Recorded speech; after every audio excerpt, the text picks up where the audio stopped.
আসসালামু আলাইকুম, সবাইকে শুভেচ্ছা জানিয়ে শুরু করছি আমাদের আজকের ভিডিও। তো আজকে হচ্ছে আমাদের মসজিদে আমাদের ইফতারি দেওয়ার দিন ছিল। তো শুরুতেই সকালবেলা আজকে ব্যাগ নিয়ে বাজারে চলে গেলাম ইফতারির জন্য মালামাল কিনে আনবো।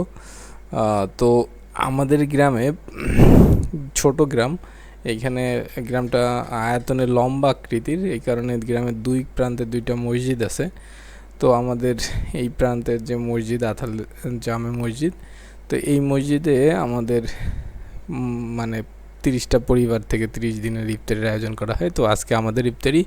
তো আমি চলে যাচ্ছিলাম, তো যাওয়ার পথে আমাদের ব্রিজে এই খালপাড়ে কিছু বাচ্চারা মাছ ধরতেছিল। এখানে মানে খাল থেকে কিছু পুঁটি মাছ পাওয়া যায়। খালের এই প্রান্ত হচ্ছে আমাদের গ্রাম, আর খালের অন্য প্রান্তে হচ্ছে অন্য আমাদের প্রতিবেশী গ্রাম। তো আমরা এখন বাজারের দিকে চলে যাচ্ছি। এই রাস্তাটা হচ্ছে নতুন মেরামত হচ্ছে। এইখানে ম্যাকাডাম খোয়ার পরে বালি রাখা হয়েছে, এটা আসলে পিচ ঢালা বিটুমিনের পাকা রাস্তা হবে। তো এইটা আর কি কাঁচা রাস্তা ছিল এক সময়, তারপরে সোলিং, এরপরে এখন আর কি বিটুমিনের রাস্তা।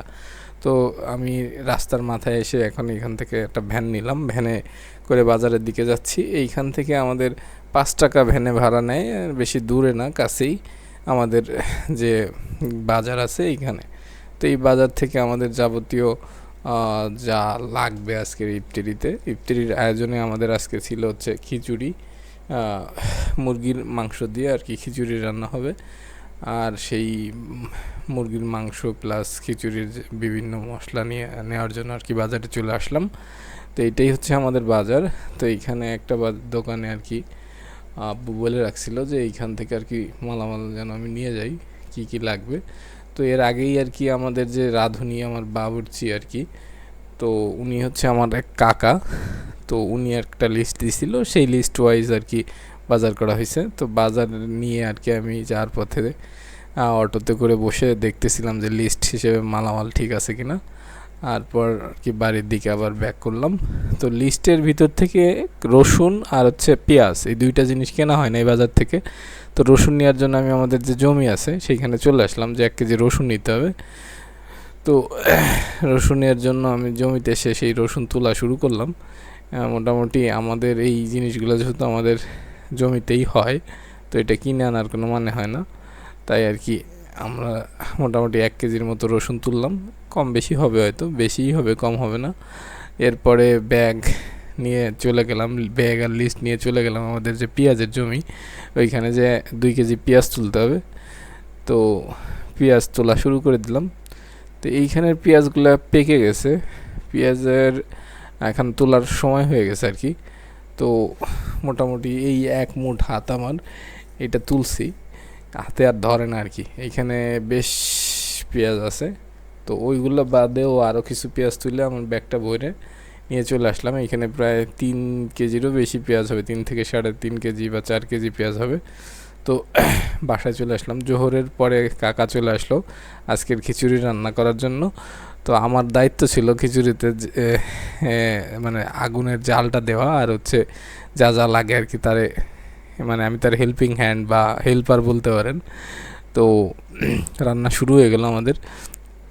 এরপরে কাকাই আর কি এলাকাতে যতগুলো ইফতারি হয়েছে ম্যাক্সিমামই তিনি রান্না করতেন।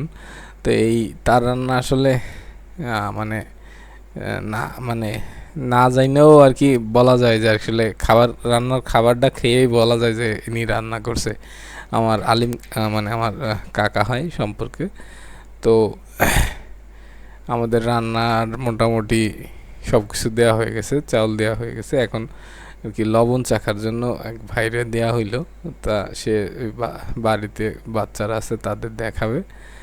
আর কাকা এক পর্যায়ে আমারে দিয়ে বললো কি, দাও নাড়া দাও, রান্না বান্না শেখো, আমরা আর কতদিন বাইসে থাকবো। তো আমি আসলে এই রান্না বান্নার ব্যাপারে তেমন কিছু জানি না। আমিও একটু নাড়া দিচ্ছিলাম যে আসলে দিয়ে দেখি আসলে কেমন কি হয়। তো নাড়া দেওয়ার পরে কিছুক্ষণ নাড়লাম আর কি।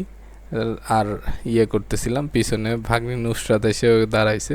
এরপর কাকা দেখলো আসলে চাউল হয়ে গেছে। তারপরে এক পর্যায়ে নামাই রাখা হলো, এইভাবে একটু আটকায় রাখা হবে। পরবর্তীতে এটারে আমরা পাত্রে তুলে রাখছি একটা ডিশে, এরপরে এরকম 2টা ডিশ আর কি মসজিদে যাবে, আর এইটা মসজিদে ডিস্ট্রিবিউট হবে। আর এইগুলা ইফতারির সময় আর কি করা হবে, এটার ভিডিওতে রাখা হয় নাই। তো এই ছিল আমাদের আজকের ভিডিও, সবাই আমাদের জন্য দোয়া করবেন।